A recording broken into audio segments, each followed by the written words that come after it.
Good evening. I'd like to welcome you to the January 13th regular scheduled board meeting.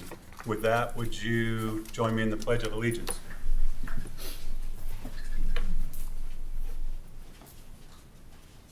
Pledge allegiance to the flag of the United States of America and to the republic for which it stands, one nation, under God, indivisible, with liberty and justice for all.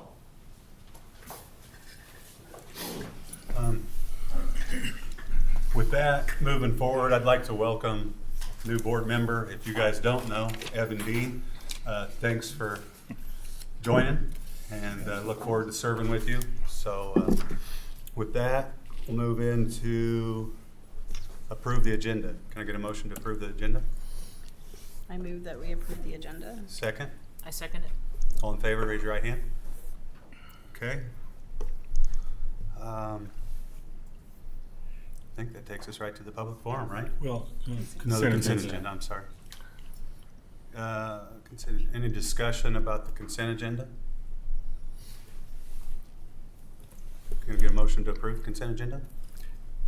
I make a motion that we approve the consent agenda. Second? I second. All in favor? Raise your right hand. Very good. Okay, I think that takes us to the public forum part of the meeting. And we have two speakers, is that right? We'll start off with Neil Bradley.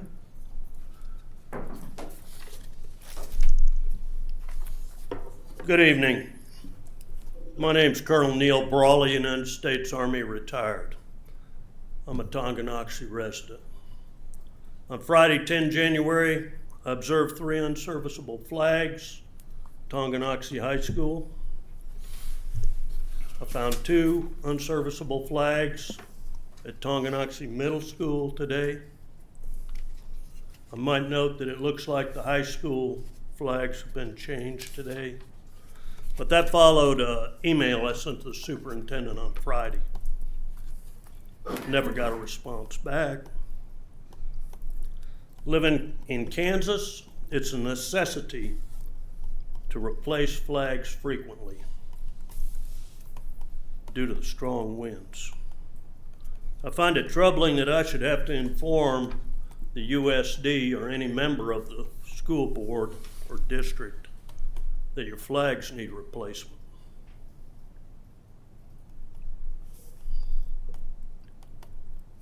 You know, this might be an item that your students could do. You might be able to put this to the student council and let them look at the condition of the flags. And another thing I might add for your consideration is that you might consider taking a flag down at the end of each day and putting it up each morning. And that will probably reduce the wear and tear on your flags by well over 50%, because you put them up and you leave them up, and you don't need to do that. So I'd like to thank you for your consideration on this matter, and I'd like to urge you to keep an eye on the condition of your flags, all your flags. And in fact, just to let you know what things look like, so that you don't think I'm making this stuff up. But I think it's important. I think it's important for civic education of your students as well. Thank you. Thank you.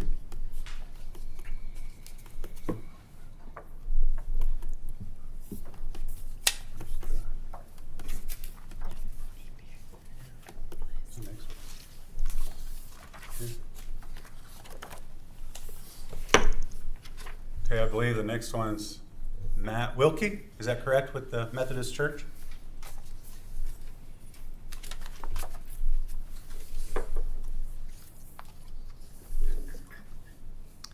Very good. Floor is yours.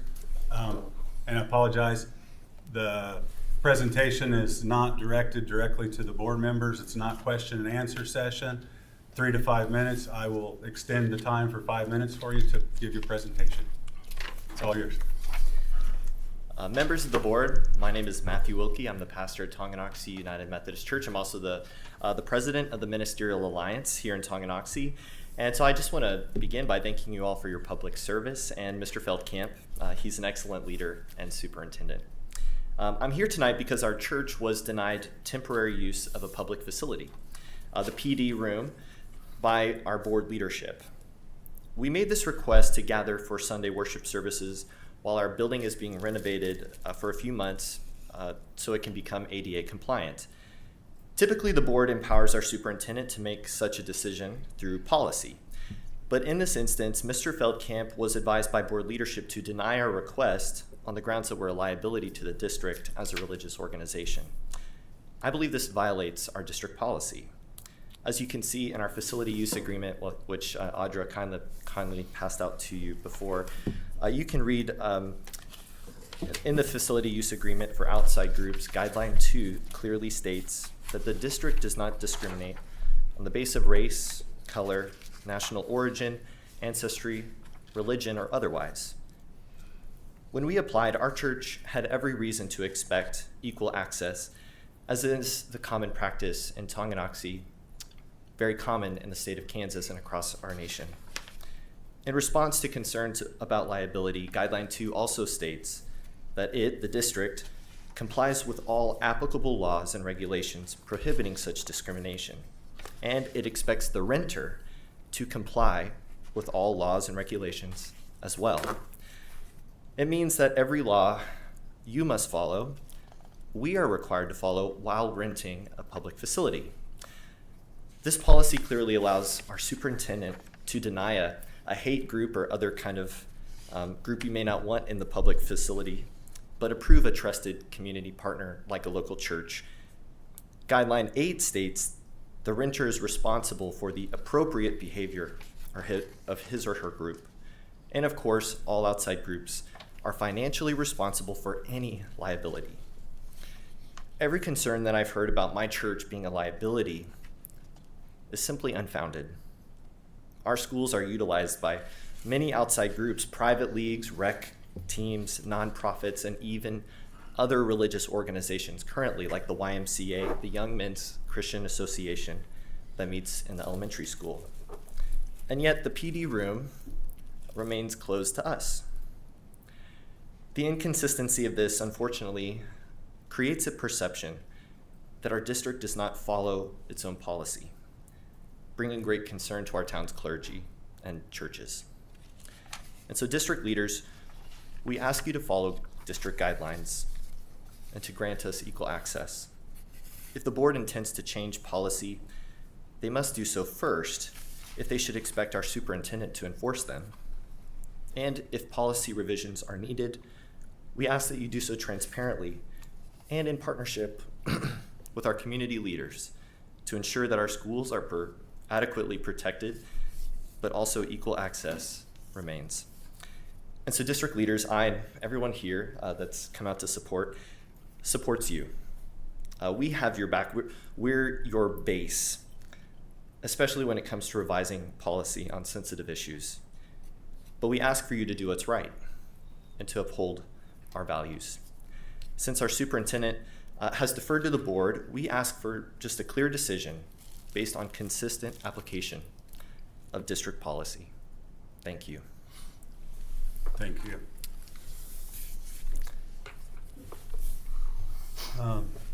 With that being complete, takes us to our reports. Lauren? Yeah, I can touch on a couple of things. Number one, I want to touch base on the winter storm, that we endured over the last week or so. I'm very appreciative of the work that our maintenance crew put in. You're talking at least 20 hours of moving snow, clearing sidewalks, through Sunday, Monday, Tuesday, trying to get ready for Wednesday school. And it just, we just had so much snow that it was nearly impossible.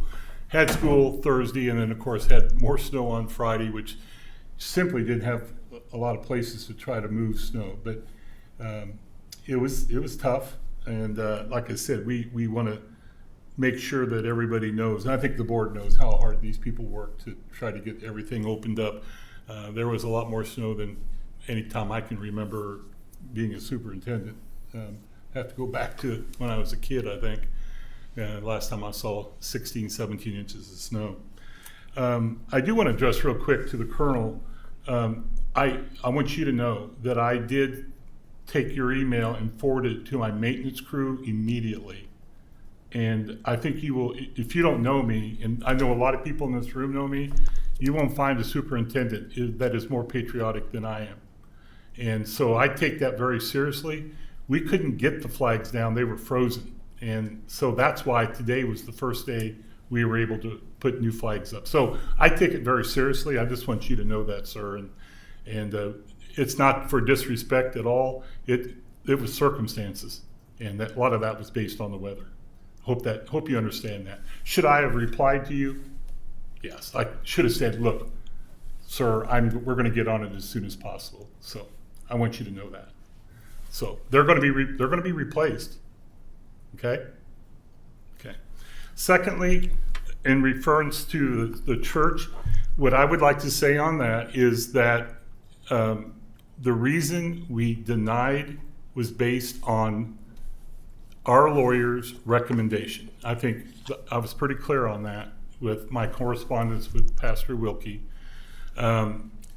We had, even today, we had 3 lawyers working on looking at our current facility use request form. And so we're working on looking at that. What I would say is that if the board wants to work with me on reviewing our request form, I'm open to that. I think you all know that. And so that's kind of where I'll leave it. So I was following legal advice, pure and simple, and it has nothing to do with the religious aspect of it or the churches. I mean, that's just not how I operate or this board operates.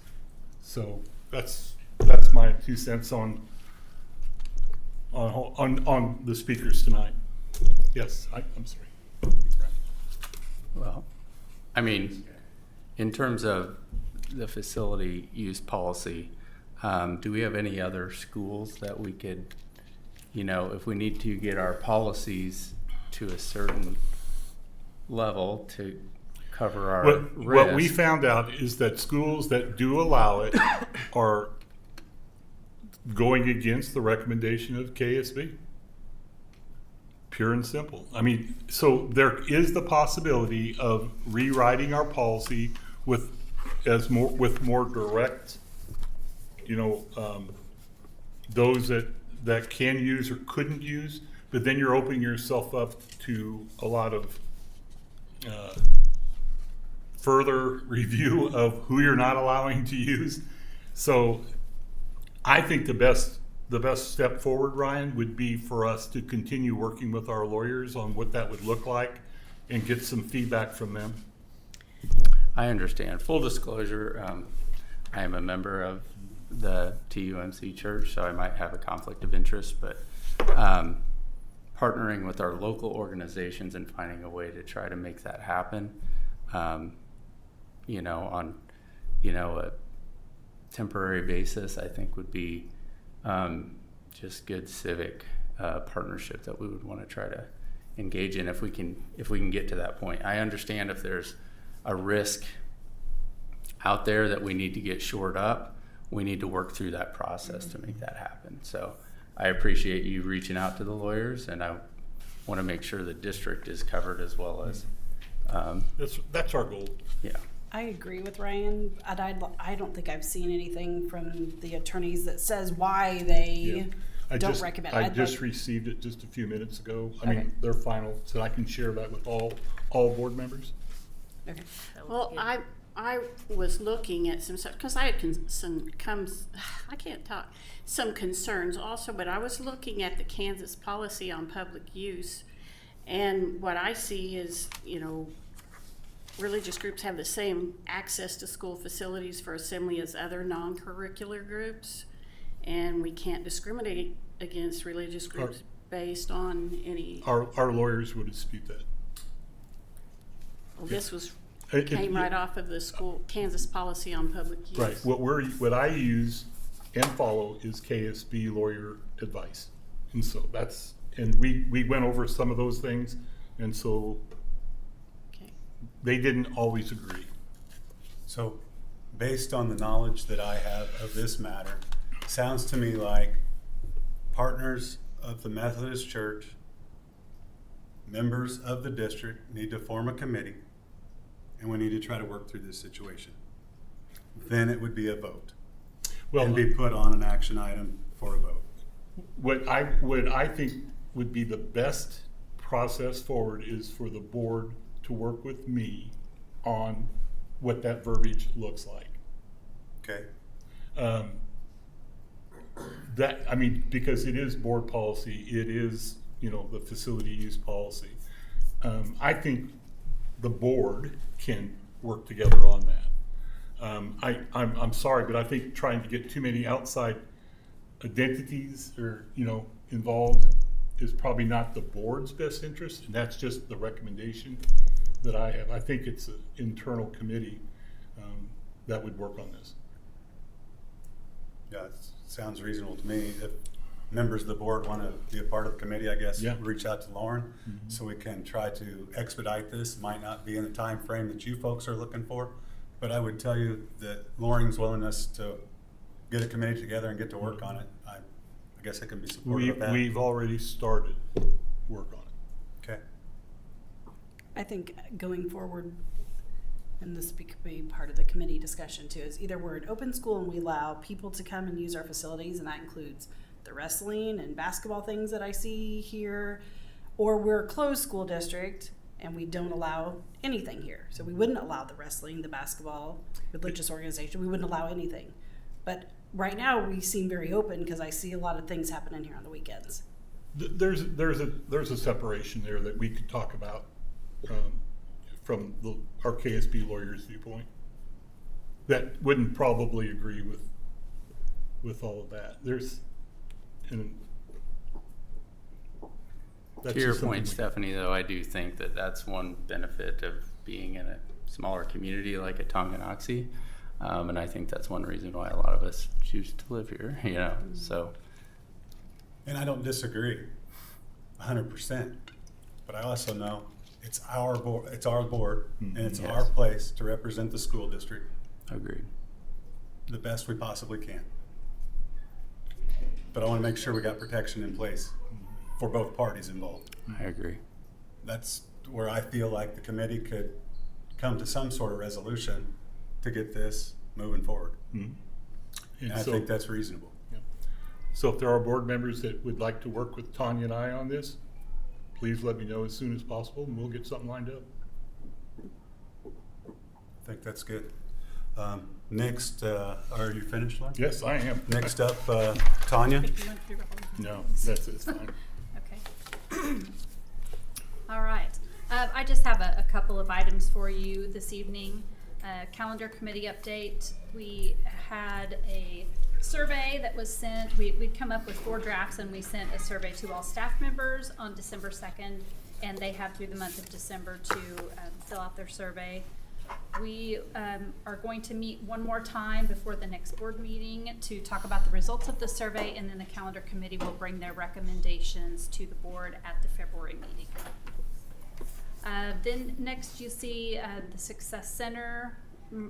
Mark Padfield, who is the Success Center Dean, has provided an update for us and from the fall semester. And they had 10 students complete the program, so they've basically earned their diploma, and they have the option of staying on to get the rest of their 28 credits and then graduate, or they could just stick with the diploma with the 21 credits. They had 9 active students toward the end of the semester, and those 19 students, the 10 who completed and the 9 active, completed a total of 147 classes for 73.5 credits in total. That's huge. And these are your students who were at risk for dropout or had some issue where they could not be within the regular school. They said they only had 2 discipline issues, and those were related to vape pens, which I think is kind of an epidemic all over the country, but that's pretty minor. So it was a pretty quiet semester, no other behavior issues.